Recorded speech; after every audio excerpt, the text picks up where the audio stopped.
Good morning from San Diego, California.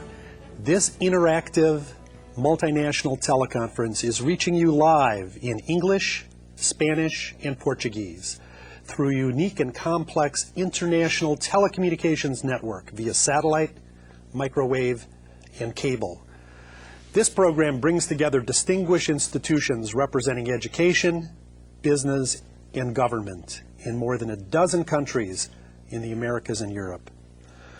During this video conference, we will examine what it means to manage as a leader and make decisions with the mind and heart. This is the 5th International Training Center video conference of the year 2003 series entitled Strategies for Competitive Performance. I'm Professor Peter Anderson of the School of Communication here at San Diego State University, and I will be your moderator for this program. Managers in today's globalized society must face the responsibility and consequences of making difficult decisions that often have an adverse impact on shareholders, workers, suppliers, consumers, and the environment.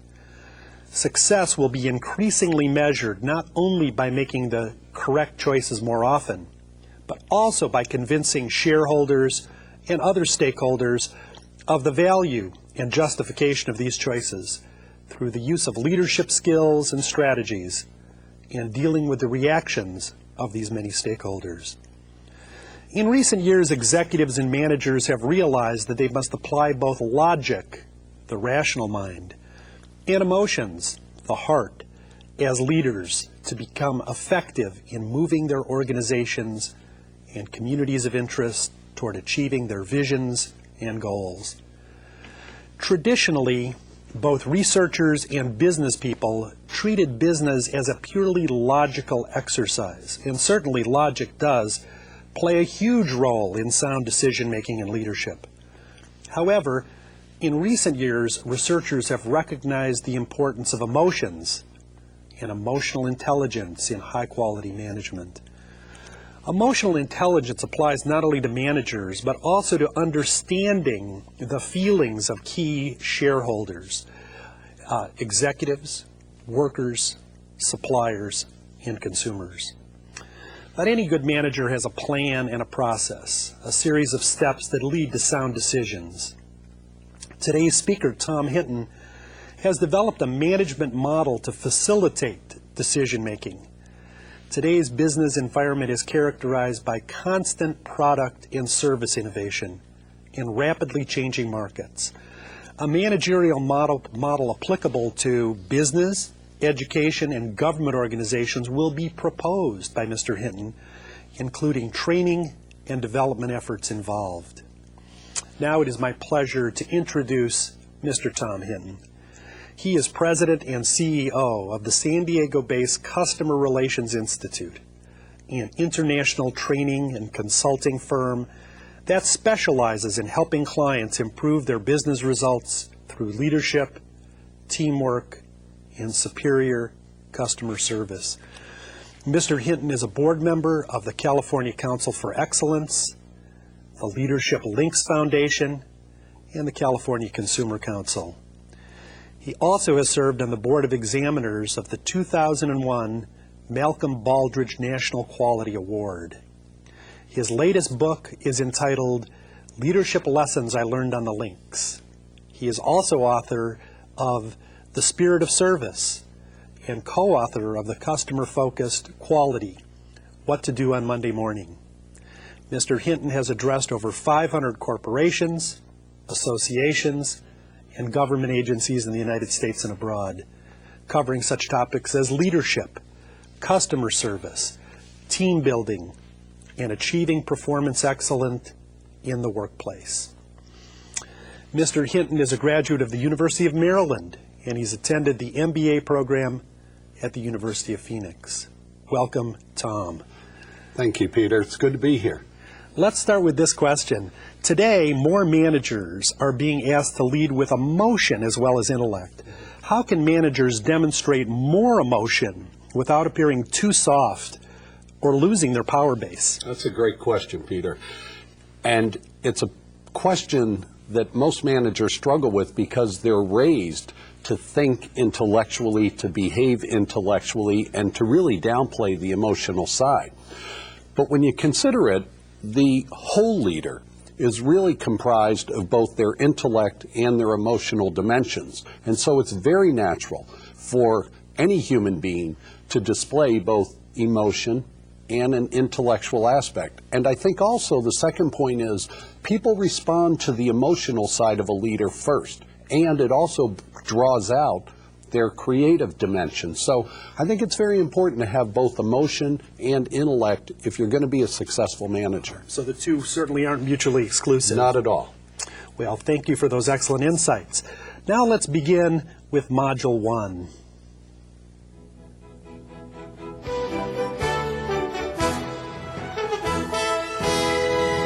Thank you for joining me today. It's always a pleasure to return to the International Training Center here in San Diego. Today, we're going to discuss one of the most fascinating aspects of leadership, and that is the art of decision making. Whether you're a manager, a supervisor, a department head, a government minister, or the member of a strategic business team, you make decisions. In fact, every day we make hundreds of decisions. A few decisions are important, but most decisions are trivial. For example, we decide what time to wake up each morning, what clothes to wear, what to eat for breakfast, what mode of transportation we will take to work, the specific route we will take to work, what task we will perform once we arrive on the job, whose emails we will answer first, which work projects we will focus on first, and what action steps we will take in order to move closer to our goals and objectives. Most decisions are minor in nature. They border on the mundane and trivial. However, there are some decisions we will make today that will determine the future success or failure of projects and people who depend on us. Since 1987, my organization, the Customer Relations Institute, has been working with companies and organizations to help them improve their performance. And one of the key areas we've studied is the art of making better decisions, as much of a leader's success is based on the decisions he or she makes. Therefore, it's very important that a leader have in place a good decision-making model and uses it. Today, we're going to focus on three aspects of leadership and the art of decision-making. First, I'll introduce you to a decision-making model to help you identify how to make better decisions. Secondly, we'll discuss leadership styles and specifically how certain types of leaders make decisions. By the way, every one of you has a unique leadership style, and I think you'll be intrigued by what you learn about yourself. Thirdly, I'll discuss how we can balance the heart and mind when making decisions. So, let's get started with part one. In many respects, the decisions that we make in our personal and professional lives are similar to playing a game of chess. If you've ever played chess, you know that two players take turns moving their players across the board in the hopes of capturing the opponent's king. Most of the game is played without much excitement, and pieces are moved across the chessboard without any apparent sign of danger. But as the chess game progresses, each move a player makes will have a certain consequence later. In fact, in chess, any one move could spell your success or fate later in the game. My point is that leaders must recognize that each decision they make along the way contributes to the final outcome. And while no one is perfect, and we all make mistakes, I think the key to successful decision making is to have a process in place that helps you make the right decision the first time.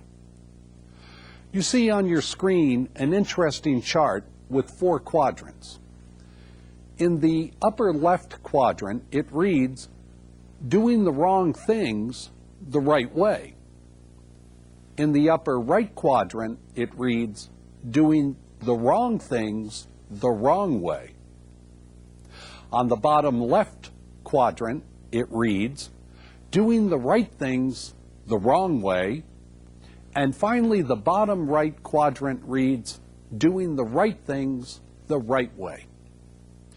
At first glance, the best answer on this chart seems fairly obvious. Of course, we all want to be on the bottom right quadrant. We want to do the right things the right way. But we know from experience, it rarely happens that way. Why? Well, for one thing, most people don't use a proven decision-making model when making major decisions.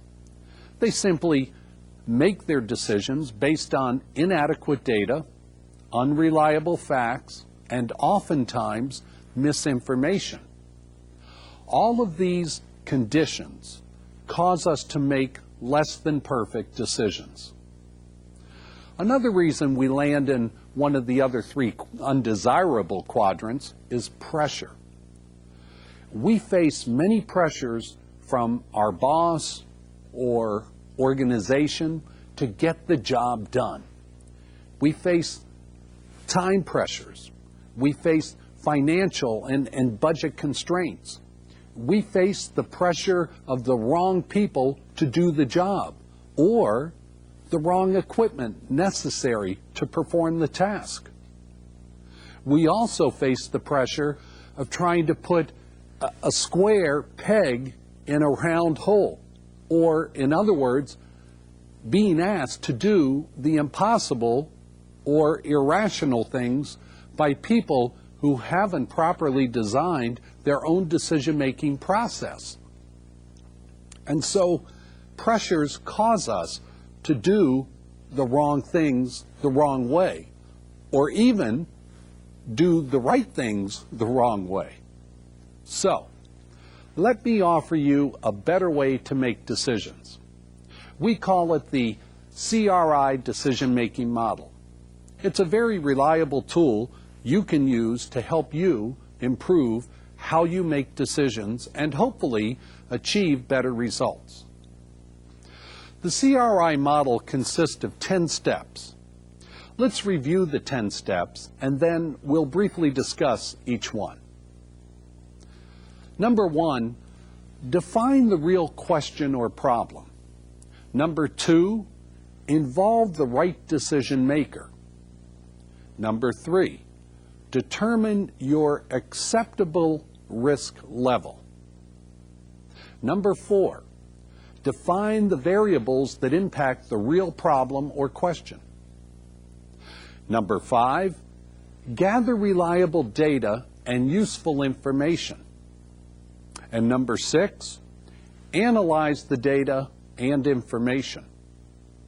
Number 7, establish legal and ethical requirements for each solution. Number 8, communicate to all key stakeholders. Number 9, implement your decision. And number 10, react, adjust, and refine your decision. Let's review each one of the 10 steps in more detail. Number 1, define the real question or problem. This is a critical step for obvious reasons. Too often, organizations get distracted and derailed by focusing on minor issues that are related to the real problem, but in fact, they are not the primary problem or question. It's very important that when you must make a decision, you first determine what is the real question or problem we must answer here. Secondly, involve the right decision maker. How many times have you experienced a situation where a decision needs to be made, but the wrong person is being asked to make that decision? Think about it. I see it every day in retail stores and at the airport when I travel. A dissatisfied customer is complaining to a frontline employee about the company's user-unfriendly policies or procedures. But the poor frontline employees don't set the rules and policies, they merely enforce them. If you want to get resolution to these kinds of problems, you must talk to the decision makers or someone in a position of authority to change the rules. It's the same thing when it comes to decision making in your company. Be sure you have the right people involved in the decision-making process from the beginning so that the process continues to flow and some decision can be made. Number 3, determine your acceptable risk level. Every decision has consequences, and therefore it's important for you to assess what will happen if you implement option A or option B. Part of making decisions is to weigh the objectives against trade-offs. If, for example, a fashion company decides to expand its clothing product line to include medical wear, that decision will certainly have risk that must be evaluated. Ultimately, the question that must be answered, and certainly it must be asked, is this: can your company afford the acceptable risk levels associated with your decision? Number 4, define the variables that impact the real problem or question. Organizations that have faced major decisions already know many of the variables that will impact the real problem or question facing them. But this list will change depending on the nature of the problem or the question. Here's a short list of variables that we use at the Customer Relations Institute that you'll need to consider when reviewing the real problem or question. Who, what, when, where, how, why, cost, financial impact on the company, schedule changes, the scope of change, risk, benefits, liabilities, contingency plans, the sense of urgency, contractual and legal obligations, supplier performance, human resource requirements, the impact on the company's infrastructure, time projections, intuition, and employee concerns. Now, number 5 deals with gather reliable data and useful information.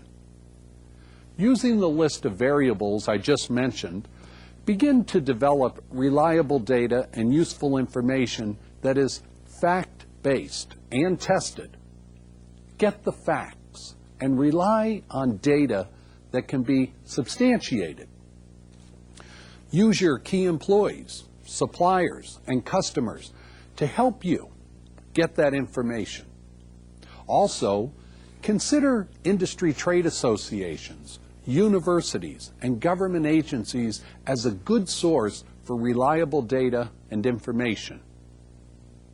Number 6, analyze the data and information very carefully. Once you have the data, you'll need a small team of people to review the data, crunch the numbers, and make some sense of it all. Someone on your team will be responsible for presenting a factual case to management so that a decision can be made. Don't allow the team to massage the data or manipulate the truth, no matter how ugly or unpleasant the data appears. This is the one step that causes so many leaders to stumble and fall because the data is contaminated by special interest or subverted for someone's cause. Be sure to check it out and make sure the data is factual and can stand the test of scrutiny. Don't try to force a square peg in a round hole. If the data says your proposed solution won't work, then don't force it. See other creative solutions. Number 7, establish legal and ethical requirements for each solution.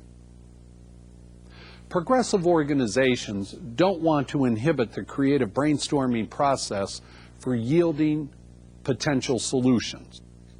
At the right time, when ideas take shape and become serious potential solutions, this is the time to evaluate both legal and ethical considerations. And, of course, leadership must be ethical in its conduct to ensure that those ideas and proposed solutions that don't meet the highest ethical and legal standards are terminated. To do anything less is to send the wrong signal to your employees and customers. So, never allow the good reputation of your company or its people to be tarnished by unethical or illegal actions. It's just not worth it. Number 8, communicate to all key stakeholders. You know, leaders have an obligation to communicate with all key stakeholders on major decisions that impact the future and security of the organization. And the best way to communicate is to be honest, open, and invite feedback from workers at all levels of the organization. Number 9, implement your decision. Once again, this might seem obvious, but you'd be amazed how many leaders get to this point and then they freeze. We call this paralysis by analysis. While deciding not to take action is in itself a decision, don't allow your organization to become paralyzed by worry, fear, or the uncertainty of events.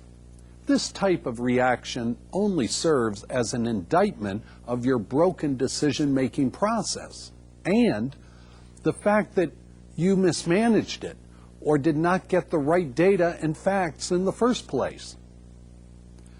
And number 10, react, adjust, and refine your decision. Finally, once you've made a decision, be ready to react, adjust, and refine your decision. As I noted earlier, very few decisions are perfect. And so you should expect to have to refine your decision as well as your decision-making process. Also, you should be prepared for a reaction. That reaction might be positive or negative, depending on the severity of the decision. A decision by an energy company president to raise the cost of a barrel of oil is going to provoke many reactions. Some citizens might take to the streets and protest. Others might rush to the nearest gasoline station to fill up their cars. If no one considers these factors, there could be serious economic chaos and repercussions. Be sure to include this final step in all major decisions you make. Otherwise, market conditions or public reaction could force you to alter your original decision needlessly. Also, every sound decision-making model adheres to certain principles. Here are a few checkpoints I'd like to offer that you can use to ensure your decision-making process is sound. Number 1, have and use ethical standards for every major decision. Number 2, always adhere to your company's mission and vision statements. Also, support the key business values upon which your organization was built. Number 3, establish a clear objective for every major decision. What is it that you want to achieve? Number 4, understand your business climate and global factors that could impact your organization as a result of any decision you make. And number 5, stand by your decision if you believe it's the right decision.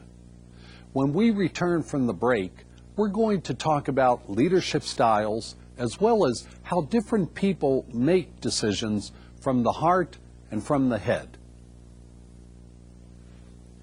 Let's begin with our first question and answer session. We will try to answer as many questions as possible. Therefore, we ask that only one question be asked per phone call and that these questions be as brief as possible. You may call the studio directly at the phone numbers or fax, which appear on your screen. We remind you to make your phone calls at a distance from the monitor in order to avoid feedback. Now, I believe our first question comes to us from Sinaloa, Mexico, from Colegio de Bachilleros Estado de Sinaloa. Come in, Mexico.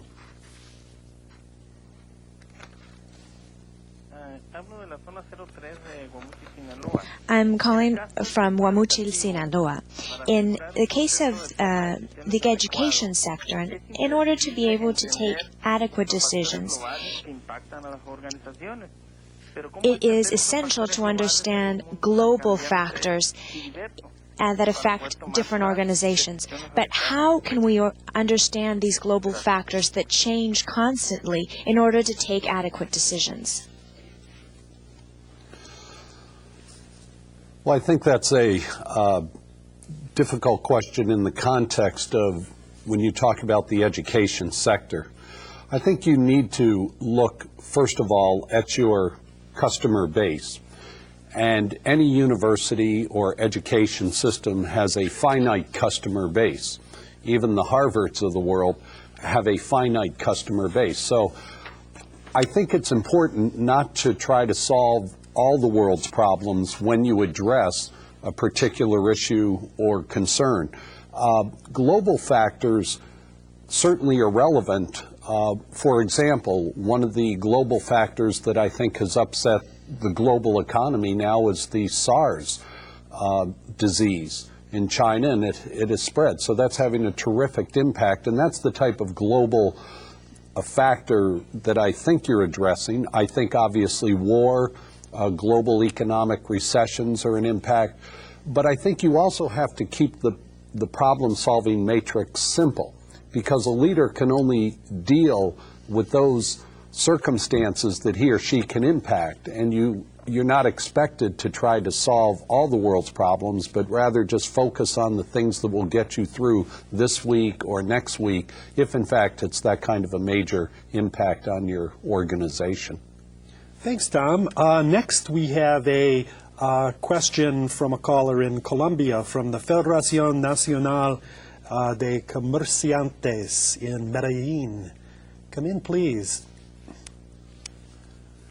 Muchas gracias. A usted, buenos días. En la toma de decisiones del día a día, In the day-to-day decision-making, there are two important decisions. Number one, we make decisions according to who we are. And number two, all decisions really reflect the success or failure of the organization. Thus, the exterior outcome of our decisions comes from within. What is your opinion on this? Well, I would agree. I think that that's stated in a very profound way, that who we are is the basis of all of our decisions.